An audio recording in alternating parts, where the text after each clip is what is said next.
Assalamualaikum warahmatullahi wabarakatuh. Selamat malam para flicker, apa kabar kalian semua?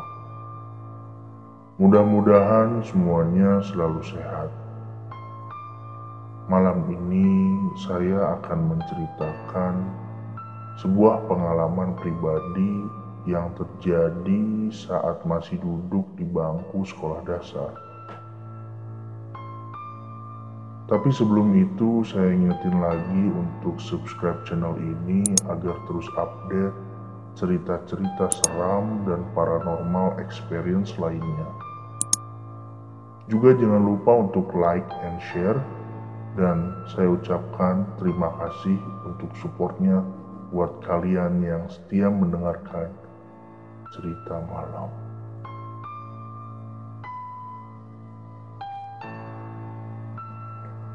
Oke, langsung aja ke cerita tentang pengalaman yang pernah saya dan beberapa teman saya alami. Jadi kejadiannya mungkin udah lama banget, sekitar tahun 1998. Waktu itu saya masih duduk di kelas 5 sekolah dasar. Kebetulan sekolah saya masih campuran bangunan baru dan bangunan tua dari zaman Belanda. Di sore hari, cahaya matahari yang masuk ke ruangan kelas sangat minim dan membuat kondisi kelas sedikit redup. Bangunan sekolah yang berbentuk huruf L membuat pojokan dan lorong-lorongnya terkadang menambah kesan horor. Ya mungkin karena atmosfernya yang berbeda dari gedung baru. Suatu hari, saya dan beberapa teman sekelas saya berencana untuk tanding sepak bola sepulang sekolah dengan kelas sebelah.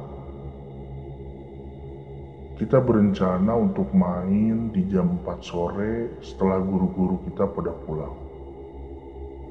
Dan saat waktu menunjukkan jam 3 sore bel pulang sekolah, beberapa teman yang rumahnya dekat dengan sekolah memutuskan untuk pulang, ganti baju, dan minta izin sama orang tua mereka. Selang beberapa waktu, beberapa teman kembali ke sekolah, dan teman-teman yang sudah ada menunggu di sekolah, beberapa ada yang sedang pemanasan dan ngobrol-ngobrol. Singkat cerita, jam pun menunjukkan pukul 4 sore, dan kita mulai berkumpul untuk memulai pertandingan. Tapi ternyata dari tim kami ada satu orang yang belum datang, namanya Deden. Deden rumahnya lumayan dekat dan saya menyarankan untuk memanggil Deden ke rumahnya. Tapi teman yang lain bilang kalau dia melihat Deden saat pulang sekolah, dia pergi ke toilet dan tidak lama dia melihat Deden lari seperti kebelet keluar dari toilet. Dan saat dipanggil, Den, mau kemana Den? Deden cuma bilang, Saya pulang dulu ya. teman saya mengira mungkin Deden kebelet dan gak mau masuk ke toilet sekolah karena kondisinya yang sangat-sangat kotor dan bau pesing. Saking kotornya lantai itu berkerak hitam, pokoknya bau pesing di mana-mana, dan lebih parahnya lagi terkadang ada sisa-sisa kotoran yang belum disiram. Sejorok itu toilet sekolah saya dulu. Mungkin bisa kalian bayangin, parah banget pokoknya. Pada akhirnya kita memutuskan untuk menunda pertandingan dan hari itu hanya dipakai untuk bermain biasa. Tidak terasa kita semua main sampai jam 5 sore. Dan kita semua memutuskan untuk istirahat sejenak sambil siap-siap untuk pulang. Disinilah saat-saat tersial saya yang tiba-tiba perut saya mules dan udah gak tahan lagi. Saya berpikir kalau misalnya saya lari ke rumah, takutnya berceceran di jalan. Saya pun langsung menarik teman saya yang bernama Tio. Saya bilang, "Yuk temenin saya yuk, saya kebelet gak tahan nih yuk." tanpa bertanya lagi, saya langsung tarik tangan Tio dan berlari ke toilet sekolah. Toilet sekolah saya itu posisinya ada di pojokan sebelah tangga ke lantai kedua, dan karena hari yang sudah sore, suasananya lebih mencekam dari biasanya. Lampu toilet yang sudah redup dan hanya beberapa yang masih menyala membuat pikiran negatif muncul. Tapi karena sudah tidak tahan, saya pun meminta Tio untuk menunggu di depan pintu toilet.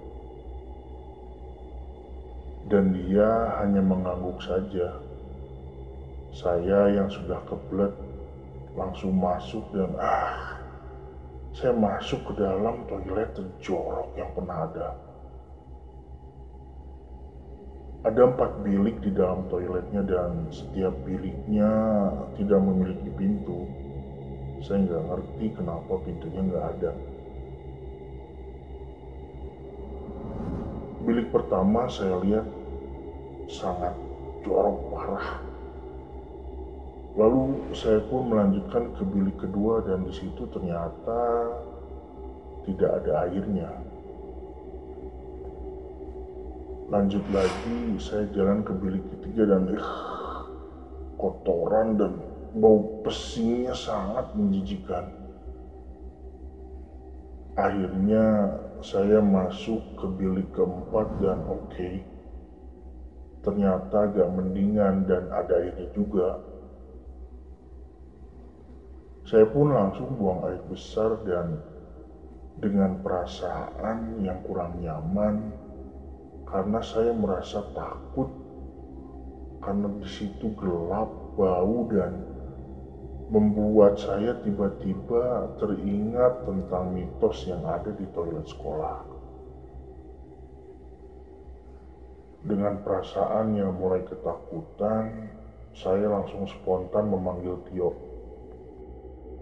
"Yuk, kamu masih di situ kan?" Dan Tio pun hanya menjawab, Tidak lama setelah itu, saya mencoba memanggil Tio lagi. "Yuk, jangan ninggalin ya. Bentar lagi beres nih." Dan Tio menjawab. "Iya." Setelah beres, saya mengambil celana yang tergantung dan saya panggil lagi Tio. "Yuk, saya udah beres nih. Tunggu ya." Dan di sini saya merasa aneh. Dia nggak bersuara sama sekali.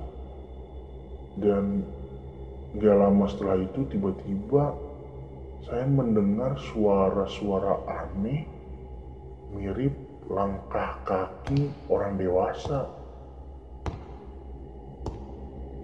Saya pun mulai panik dan buru-buru ingin keluar dari situ.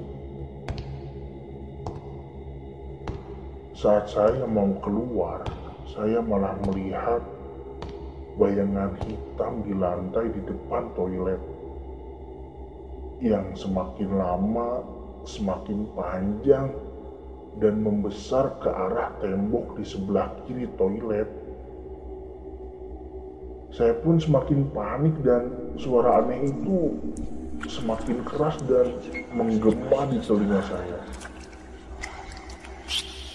Saat itu saya langsung berlari dan benar saja ternyata Tio sudah tidak ada di depan toilet. Sambil ketakutan, saya keluar dari toilet dan kesalahan saya yang terbesar saat itu adalah saya melihat ke belakang dan saat itu tiba-tiba badan saya tidak bisa digerakkan sama sekali. Pandangan saya langsung tertuju ke tembok bilik toilet yang keempat. Dan di situ pertama kalinya saya melihat sebuah penampakan. Sosok yang tinggi, besar, badannya hitam dan wajahnya yang terlihat hancur dan gepeng. Sosok itu semakin lama semakin mendekat dan semakin membesar. Saya mencoba berteriak sekuat tenaga tapi suara saya seperti tidak bisa keluar. Padahal saya teriak sekencang-kencangnya.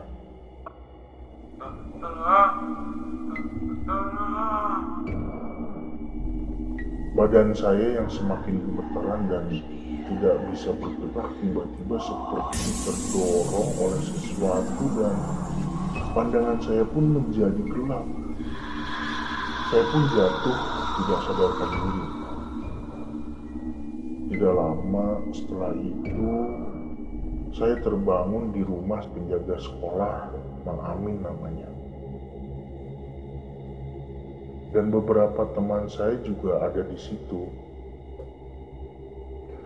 Mereka bertanya tentang apa yang terjadi sama saya saat itu. Saya yang masih kebingungan balik bertanya dan mencari Tio. Si Tio kemana ya?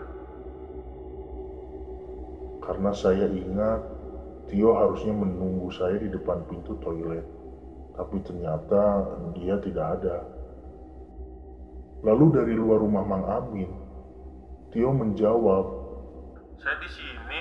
Ada apa emangnya? Sebenarnya kamu kenapa sih?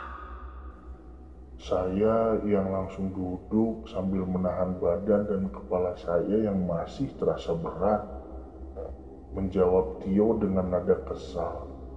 Kamu gimana sih, Yo? Tadi kan saya minta kamu tungguin saya sampai beres.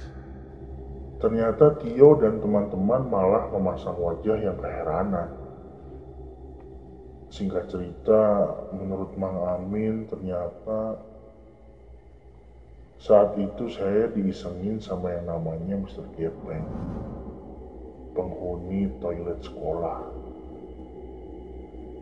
Teman-teman saya cerita mereka bilang saya tiba-tiba ngomong sendiri lalu ke toilet dan saat itu Tio nggak bersama saya. Jadi saya ke toilet lari sendirian dan tidak lama setelah itu keluar dari toilet teriak minta tolong dan pingsan di situ. Itulah kejadian yang teman-teman saya lihat. Dan yang saya tarik ternyata bukan Tio, tapi menurut Mang Amin itu Mr. Gepeng. Dan yang menjawab di toilet saat dipanggil juga bukan Tio, tapi makhluk tersebut. Mang Amin pun saat itu menceritakan tentang kisah Mr. Gepeng yang menjadi mitos di sekolah. Konon katanya pada saat pembangunan gedung-gedung zaman kolonial Belanda telah terjadi sebuah kecelakaan yang mengakibatkan salah seorang tewas akibat tertimpa tembok yang rubuh. Dan korbannya adalah seorang yang berasal dari Belanda dan sering dipanggil Mister. Kondisinya parah saat itu. Tubuh dan wajahnya hancur akibat tertimpa tembok yang rubuh. Dan saat ditemukan, jasad korban sudah hancur dengan muka yang gepeng. Karena itu, mitos Mr. Gepeng muncul dan menghantui lokasi-lokasi yang masih terdapat gedung tua dari zaman kolonial Belanda. Mang Amin berpesan untuk tidak menceritakan hal yang terjadi pada kami dan apa yang saya lihat di toilet, agar anak-anak tidak ada yang takut untuk pergi ke sekolah. Itulah alasan kenapa saya baru membuka cerita malam ini tentang Mr. Gepeng. Sosok bayangan hitam besar dengan muka gepeng yang sudah tidak jelas lagi rupanya. Pesan saya untuk kalian yang mendengarkan kisah ini untuk selalu menjaga kebersihan dimanapun kalian berada. Karena jika ada tempat yang lembab dan kotor, itu akan menjadi sarang dan tempat tinggal dari makhluk-makhluk astral. Salah satunya adalah Mr. Gepeng. Mungkin sekian cerita malam ini yang dapat saya sampaikan. Jangan lupa like, share, dan subscribe channel ini karena setiap minggu akan ada kisah-kisah seram dan paranormal experience lainnya yang akan kami bagikan untuk para freaker semua. See you in the next episode from Camal Cerita Malam.